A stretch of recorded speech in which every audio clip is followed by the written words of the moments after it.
Worshipful Brother John Lee, Past Assistant Grand Registrar of the United Grand Lodge of England and current Worshipful Master of Baines Lodge, which meets in the Southfield Group in the province of West Lancashire. John, welcome to the Baines Lodge Hot Seat. Thank you for doing this interview. John, I think the younger members of our society who are watching this video will be very interested to know what attracted you to Masonry. Why did you want to join? Absolutely nothing. I hadn't considered joining Freemasonry at all. Didn't know what a Freemason was, didn't know what Freemasonry did. Just wasn't on my radar at all. Played snooker at a reasonably high level. And in the club where I played snooker, there was a gentleman who used to come in. We spoke. We didn't particularly get on that well. We weren't friends, we were more acquaintances. And over a 4 to 5 year period, he consistently asked me about Freemasonry. I confess I batted him off at every opportunity. And one day I was in Blackpool Town Centre near the Winter Gardens. I walked straight into him. He asked me what I was now doing in my professional life. I was a trainee solicitor in Blackpool. And he said, "Do you want to become a Freemason?" And this gentleman had persisted with me for all that period of time. And I felt a burning desire actually just to please him, to make him happy. And so I decided to join.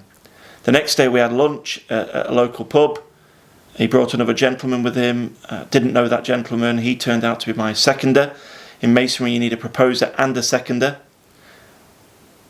Everything went well. We subsequently met at other places. We ended up at the Masonic Hall in Poulton-le-Fylde. I recall a gentleman coming downstairs sporting an unusual costume. I did question what on earth I was doing at that point. Went into the lodge, was initiated. An amazing experience. And at the festive board, candidates, initiates generally respond to a toast at the meal. One was written for me. I remember standing up, tearing up my speech and speaking from the heart, which is something I've always done and always will do. I got a standing ovation, which I have to say took me by surprise. And someone tapped my glass. Above, below, and in the middle. Never seen it done before. Didn't understand it. I asked what it meant. And he said, "It's quite simple. There's no one above you. There's no one below you. We're all equal." And as a young man who had a very humble background, we didn't have much money. We were loved. I had to pay for all my own education. I had to teach myself to pronounce my THs.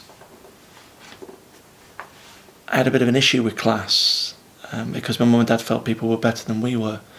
So that was subconsciously always part of my character. And at the moment that glass was touched in that 3-point way, I started to understand Freemasonry. That's brilliant.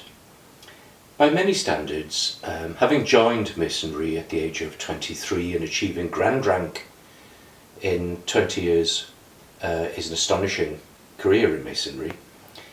What does it mean to you today, now that you're a bit older, a bit wiser? What does Masonry mean today? It's another good question, Aid. It's an evolving process. What meant something to me at the start of my Masonic journey perhaps isn't as important to me today. At the start, it was a case of feeling accepted, feeling respected from everybody in society.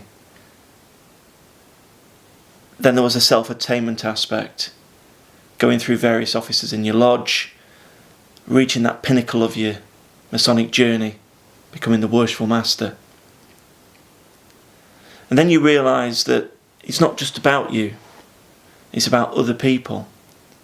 It's about charity, it's about friendships, it's about relationships, it's about seeing other people achieve their goals, their targets, their dreams, their aspirations, and having a role to play in that as well. So it's an evolving process, frankly, What was important to me back then is still important to me now, but in a completely different way. And as you go through Masonry, it's a very, very clever organisational structure. I compare it to a jigsaw. You're trying to put pieces of the jigsaw into the picture, and when you get to the Worshipful Master's chair, you've done all the other officers. All those other pieces of the jigsaw start to make sense, feels more complete. And just when you think you've reached the pinnacle, Provincial Grand Lodge opens up to you, which is something that can be discussed on another occasion. But there's opportunities on a wider scale, outside of your lodge, outside of your group. And then when you've achieved things from a provincial perspective, United Grand Lodge of England sometimes opens itself up to you. I've been very fortunate. At a very young age, I was Provincial Grand Steward in 2011. I was the Senior Warden of the Province of West Lancashire in 2016. I was 38, 39 when I was doing that job. The pressure on me was immense. No one put that pressure on me. I put that pressure on myself because I appreciated I was given an opportunity at a very young age to do something special. And I felt that if I was successful, other young people would be given the opportunity that I've had.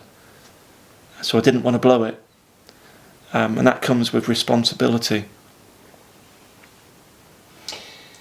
No organisation is perfect. I mean, even my beloved Manchester City Football Club had to settle for a draw against Southampton last night, which is astonishing. I'm sure you'd agree. What has been your highlight, do you think, in Masonry? And if I could give you a magic wand to change something, what would you change? Talking of football, my own team, Manchester United. There's no need to mention that. We pulled out a wonderful win, 1-0 against West Ham last night. The highlights of my Masonry, again, have changed. There are various different aspects to membership, and I have to say that everybody's membership is different. So some people enjoy the self-attainment. Some people enjoy the friendship, the social events. Some people enjoy the community-based projects, the charity. I actually enjoy all of those things. So the highlights have changed from personal achievements that I've made along my Masonic journey to lodge achievements where the lodge has been particularly successful for some reason. There is no greater feeling than providing funds for a charity that go on to do amazing things. And anybody that has done anything of a charitable nature, whether it's they've set up their own giving page and jumped out of a plane, or they've had their hair chopped off for cancer research, anybody that's raised monies and have given that money to a good cause will understand the great satisfaction you can get from that. But Masonry is different, because Masonry is not just about the charity, it's about the social side, the networking, the friendships, the relationships. It's about the self-attainment and achieving something bigger than yourself and helping people in all those different aspects too. So my highs were at the beginning my own personal achievements. They are now watching other people achieve theirs. It's seeing my children interact with children of other Masonic families. It's my hope that my children, all 6 of them, 4 boys, 2 girls, will go into Freemasonry. And when I say go into Freemasonry, I do mean all 6 of my children. There are female lodges, there are mixed lodges. Those mixed lodges, I hope, will be on the rise. That's my hope. I recall years ago there being a gentleman's games room and women not being allowed into the snooker hall. I'm glad that's changed. And I hope there will be a time where women will be entitled to join male lodges. So we have mixed lodges, and that will be a significant position from my perspective. But it's not for everybody. You mentioned there that you'd like your children to join Masonry if they so wish, when they're old enough. So would you recommend, I assume you'd recommend Masonry to young people in general, but do you think that Masonry as an organisation is relevant today? The world changes very quickly, societies change, and I think during COVID we've seen that a lot. So would you say that Masonry is still relevant today? Masonry is more relevant today than it's ever been. I probably can't do this answer justice in the time that we have, but COVID has been a very difficult period of time for almost 2 years across the world. I've been very fortunate because as a member of my lodge, other lodges, the contact, the permanent contact that I've received has been outstanding. The help that lodges have given during the pandemic to charities, to the vulnerable, has been outstanding. To be part of that has given me something that so few people have. I would certainly recommend my children. My eldest is now 18. You can become a Mason at 18. If you're a Lewis, he is a Lewis, and that means he was born the son of a Mason. I was a Freemason when he was born. Is it right for him now? Probably not. Is it my hope that he will join one day? Most certainly is. Everybody has the right time to join, and most people have a wrong time to join. But I think if you was to ask some of the older Freemasons about the date that they joined, quite a large proportion of them would probably say that they wished that they joined a lot sooner, because their Masonic journey would be at a different stage today. I joined very early. 23 moving into 24 is very young. Certainly was young 20 years ago. It's less young now. We have university lodges where people that are at university join a lodge. When their university experience finishes, they join a lodge in the areas they return to. These sides of Masonry are very fundamental, and if you think about the amount of clubs that we've lost over the years, even things like British Legions, that those types of organisations have disappeared. Libraries are closing. So there is more opportunity there is more desire, I think, to be part of something. And I have to say Freemasonry offers that. But we've got to dispel the rumours, the myths, the cults, the rituals. It's all nonsense. But there was a period of silence for Freemasonry which started in the war. Many people don't realise that Adolf Hitler, it was his mission when he made the shores of this country to kill all Freemasons. The most prominent being Winston Churchill. They found those books from the German secret services with all the names of the prominent Masons, and that's what they intended to do. Grand Lodge at the time told Freemasons to stop meeting during the war. They didn't. They carried on meeting.